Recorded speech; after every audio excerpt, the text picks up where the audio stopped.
ابھی سے روزے کی حالت میں اپنی بیوی سے ہم بستری ہو گئی. مسئلہ یہ ہے کہ روزے کی رمضان میں کے روزے میں اگر زوجہ سے ہم بستری کر لے, مکمل ہم بستری اگر ہو نا, پھر کفارہ ہوتا ہے. تو 60 روزے رکھنا لازم ہے. سمجھ رہے کتنے روزے؟ 60 روزوں کی طاقت اگر نہیں ہے, مثلا کوئی بوڑھا ہے بیمار ہو جائے گا, تو پھر وہ 60 مسکینوں کو 2 ٹائم کا کھانا کھلائے. ایک صحابی سے یہ کام ہو گیا, نبی صلی اللہ علیہ وسلم کے پاس آئے, یا رسول اللہ, اور بڑا دلچسپ واقعہ ہوا کہ میری زوجہ جو تھی وہ کہیں جا رہی تھی تو ان کی پنڈلی نظر آ گئی اور میں بالکل بے قابو ہو گیا. یہاں تھوڑی سی حیا کے خلاف بات ہے, لیکن ایک بات بتا دوں, یہ جو انٹرنیٹ پر بےہودہ چیزیں دیکھتے ہیں نا آج کل لوگ, فلمیں, فحش, اس سے سب سے بڑا نقصان پتہ ہے کیا ہوتا ہے؟ انسان کی اپنی بیوی کی طرف رغبت کم ہو جاتی ہے. اس نے اتنا کچھ, اتنے ڈیزائن دیکھ لیے کہ اب اس کو اپنی بیوی پھیکی سی معلوم ہوتی ہے. بیزار ہوتا ہے کہ اللہ کرے ایک ٹرک کے نیچے آ کے مر جائے. بچوں کی ماں ہونے کی وجہ سے تو تھوڑا خیال کر رہا ہوتا ہے, لیکن جو ایک اللہ نے مرد کی عورت کی طرف رغبت رکھی ہے میاں بیوی میں, تو ایک بہت بڑی وجہ یہ بھی ہوتی ہے, وہ رغبت ختم ہو جاتی ہے. یہ اس آدمی کو دنیا میں عذاب ملتا ہے جو حرام کاریوں میں اپنی نگاہوں کو برباد کرتا ہے. اس کی مثال ہے, آپ باہر جائیں اور کبھی بہاری بوٹی کے قریب سے گزر رہے, کبھی شامی کباب, اتنی خوشبوئیں آ کے گھر کی دال اچھی لگے گی آپ کو, ہے بھائی؟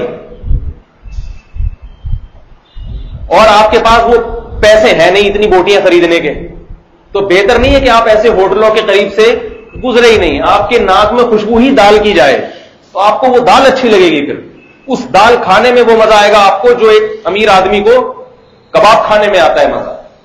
تو حرام کاری کرنے والے آدمی کا گھر تباہ ہو جاتا ہے کیونکہ اس کو اپنی بیوی کی طرف رغبت نہیں رہتی.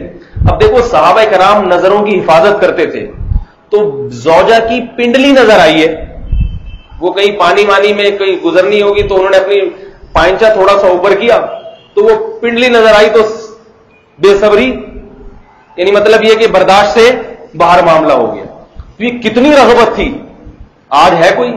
اس نے اتنا کچھ انٹرنیٹ پر, ٹیلی ویژن پر ننگی فلمیں اور فحش چیزیں اور ایسے ایسے چہرے اس نے دیکھ لیے کہ اب اس کو اپنی بیوی پسند ہی نہیں آتی. تبھی گھر برباد ہو رہے ہیں, ادھر ادھر منہ کالا کرتا ہے, عورتیں پریشان ہیں. اتنی خواتین کے فون آتے ہیں اپنے شوہروں کے بارے میں کہ موبائل میں درجنوں لڑکیوں کے نمبر ہیں, لڑکیوں سے فحش باتیں, لڑکیوں سے دوستیاں.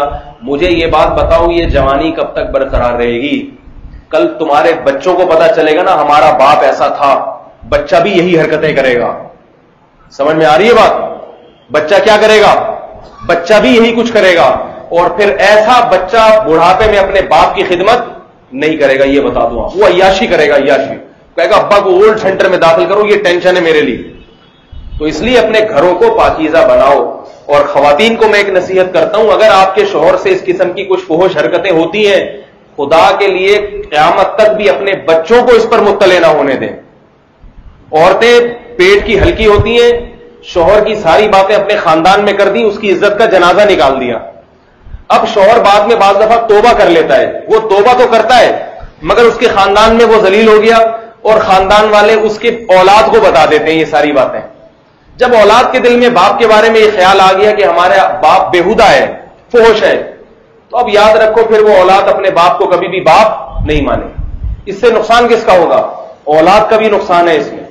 باپ تو جیسا بھی اس کی بزرگی دل میں ہونی چاہیے. تو صحابی نے کیا فرمایا کہ میں بے قابو ہوا اور مجھ سے یہ حرکت ہو گئی. تو رسول اللہ صلی اللہ علیہ وسلم نے ارشاد فرمایا کہ 60 روزے رکھو. کتنے؟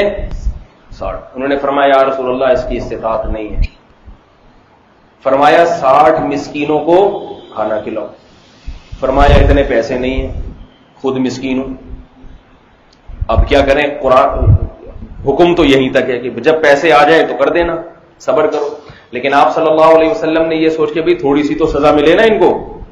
چلو وہ تو جب اللہ صحت دے گا 60 روزے رکھ لیں گے, پیسہ دے گا تو 60 غریبوں کو کھانا کھلا دیں گے, لیکن تھوڑی سی فی الحال سزا ملنی چاہیے. تو آپ صلی اللہ علیہ وسلم نے صحابہ کرام سے فرمایا بھائی کچھ صدقہ، ان سے فرمایا کہ کچھ تھوڑی سی رقم صدقہ کرو، انہوں نے فرمایا کچھ بھی نہیں ہے. تو آپ صلی اللہ علیہ وسلم نے صحابہ سے فرمایا کہ ان کو کچھ پیسے سب جمع کر کے دے دیں.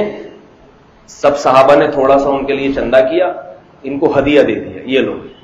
آپ صلی اللہ علیہ وسلم فرمایا جاؤ مدینہ میں کسی مسکین کو صدقہ کر دو، یہ رقم تمہارے بھی نہیں ہے، لوگوں نے جمع کر کے دیے، چلو لوگوں کے پیسے لے لو اور جا کے کسی مسکین کو صدقہ کر دو. تو صحابی کہنے لگے یا رسول اللہ اپنے سے زیادہ مسکین کو صدقہ کروں؟ مطلب یہ کہ میرے سے زیادہ تو کوئی مسکین مدینہ میں ہے ہی نہیں. آپ صلی اللہ علیہ وسلم مسکرانے لگے، فرمایا جاؤ کھاؤ اور بیوی بچوں کو کھلاؤ. غلطی بھی ہوئی اور پیسے بھی آ گئے. تو یہ نبی صلی اللہ علیہ وسلم نے ان کے ساتھ محبت کا معاملہ کیا. تو ایسے مساکین کو نبی حکم کیا دے رہے ہیں؟ صدقات و خیرات کا. قرآن حکم کیا دے رہا ہے؟ والدین پہ خرچ کرو، رشتہ داروں پہ، غریبوں پہ، مسکینوں پہ. کیوں بتا رہا ہے قرآن کہ بھئی جتنے ہو اسی میں سے کر دیا کرو، اسی میں سے کر دیا کرو. حدیث میں آتا ہے رسول اللہ صلی اللہ علیہ وسلم نے فرمایا اتقوا النار ولو بشق تمرۃ، جہنم کی آگ سے بچنے کی کوشش کرو. یاد رکھو اللہ کے غصے کو صدقہ جتنا ٹھنڈا کرتا ہے نا، اتنی کوئی چیز ٹھنڈا نہیں کرتی. جب کوئی انسان گناہ کرتا ہے نا اللہ کو غضب آتا ہے، تو اللہ کے غضب کو ٹھنڈا کرنے کے لیے سب سے بہترین نسخہ کیا ہے؟ توبہ تو ہے، توبہ تو فرض ہے. توبہ کے علاوہ دوسری چیز صدقہ کر دے، کسی غریب کو کچھ پیسے دے دے، اس سے اللہ کا غضب، غصہ کم ہوتا ہے اللہ تعالیٰ. تو آپ صلی اللہ علیہ وسلم نے فرمایا جہنم کی آگ سے بچنے کی کوشش کرو صدقے کے ذریعے. اور فرمایا اگر پیسے نہیں ہیں، غریب ہو، بشق تمرۃ، کھجور لو، کھجور کھانے کے لیے کھجور ہے نا، اس کے 2 ٹکڑے کرو، ایک خود کھا لو، آدھا ٹکڑا کسی غریب کو صدقہ کرو. اس آدھے ٹکڑے سے اللہ تمہیں جہنم کی آگ سے بچائے گا، آدھے ٹکڑے کی وجہ سے. تو یہ جس غریب کے پاس یہی ہو، ایسا نہ ہو کہ میں اور آپ کی کھجوریں لے کے چٹانا شروع کر دیں غریبوں کو کہ بھئی آدھے ٹکڑے سے ہوتا ہے. ہم اور آپ کو اللہ نے بہت اچھی حیثیت دی ہے، ہمیں تھوڑا سا زیادہ خرچ کر دینا چاہیے. اور خرچ کرنے سے مال بڑھتا ہی ہے. آج تک کسی کا مال کم نہیں ہوا. اللہ کے نبی صلی اللہ علیہ وسلم نے فرمایا کہ صدقہ کرنے سے کبھی بھی مال کم نہیں ہوتا. اور قرآن میں بھی اللہ نے فرمایا کہ یمحق اللہ الربا ویربی الصدقات، اللہ سود کو گھٹاتا ہے. سود خور ہمیشہ روتا ہوا نظر آئے گا، پیسے ہی نہیں ہے، پیسے ہی نہیں ہے، ہر وقت مانگتا ہوا نظر آئے گا. دولت ہو کے بھی اس کا دل تنگ.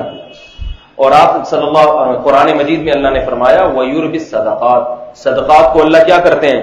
بڑھاتے ہیں. دنیا میں بھی بڑھاتے ہیں، آخرت میں بھی بڑھاتے ہیں. تو کہاں سے کہاں بات چلی گئی؟ کیا بات کر رہا تھا میں؟ جی ہاں، مساکین پہ، میں بھکاریوں کی بات کر رہا تھا کہ بھائی ایسے غریبوں پہ خرچ کرنے کی عادت ڈالیں جو لوگوں سے مانگتے نہیں ہیں، خود جا جا کے ان کو دیں. اور پھر ان میں دیکھیں جو لالچی ہے، دیکھو اتنے پیسے تو کسی کے پاس نہیں ہیں کہ ساری دنیا کے سارے انسانوں کو دے دے، دینا تو محدود لوگوں کو ہے. تو جو لالچی ہے اور جو لالچی نہیں ہے، 2 آدمی نظر آئے تو جو لالچی نہیں ہے اس کو ترجیح دے دیا کریں.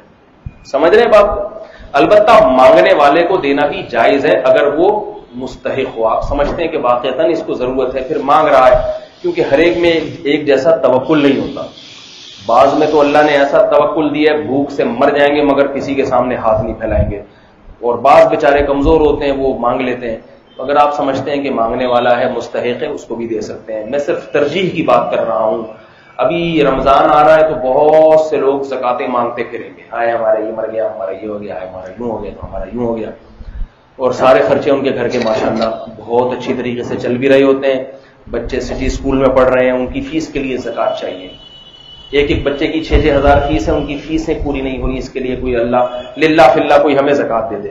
حالانکہ جس کے بچے سٹی اسکول میں پڑھ رہے ہیں، میں سمجھتا ہوں اس کو چاہیے کہ وہ غریبوں کو زکات دے. آپ کے پاس اتنا پیسہ ہے تبھی تو اتنی اسکول میں پڑھا رہے ہو. تو یہ جو ہے نا اس طرح سے کرنا چاہیے. تو خادموں کے ساتھ حسن سلوک کیا ہوا کہ رمضان میں ان خادموں کو، رمضان کیا نہیں تو کسی بھی مہینے میں، ان کو جتنی اجرت بنتی ہے وقت سے پہلے دے دیں، جتنی بنتی ہے اس سے تھوڑی سی زیادہ دے دیں. اور رمضان میں خاص طور پر نبی صلی اللہ علیہ وسلم نے حکم دیا ہے کہ مزدوروں اور خادموں سے پر رحم کیا جائے، ان سے کام کم لیا جائے. بہت سے کمپنیوں کے مالکین ایسے بدبخت ہیں کہ وہ رمضان میں شرط لگاتے ہیں کہ مزدور کو روزہ رکھنے کی اجازت نہیں، کیونکہ وہ کہتے ہیں روزہ رکھ کے کام کم کرے گا. اس حرام خور کو معلوم نہیں ہے کہ رزق دینے والا کون ہے؟ اللہ ہے. بعض نماز نہیں پڑھنے دیتے کہ نماز پڑھے گا نا تو یہ کمپنی کا نقصان ہوگا. اس یہ بڑی بدبختی کی بات ہے. تو اور سعودی عرب میں کیا ہوتا ہے؟ سعودی عرب میں، عربوں میں، جو میں بار بار بتاتا ہوں نا، کچھ صفات بڑی اچھی ہیں عربوں میں. ایک سخاوت، رمضان میں عربوں کی سخاوت دیکھو کبھی جا کے، وہاں پتہ چلتا ہے کہ ان آیتوں پر اصل عمل عرب کرتے ہیں. رمضان میں وہ کیا کرتے ہیں؟ خوب جو ہے نا اپنے مزدوروں کو اور ملازمین کو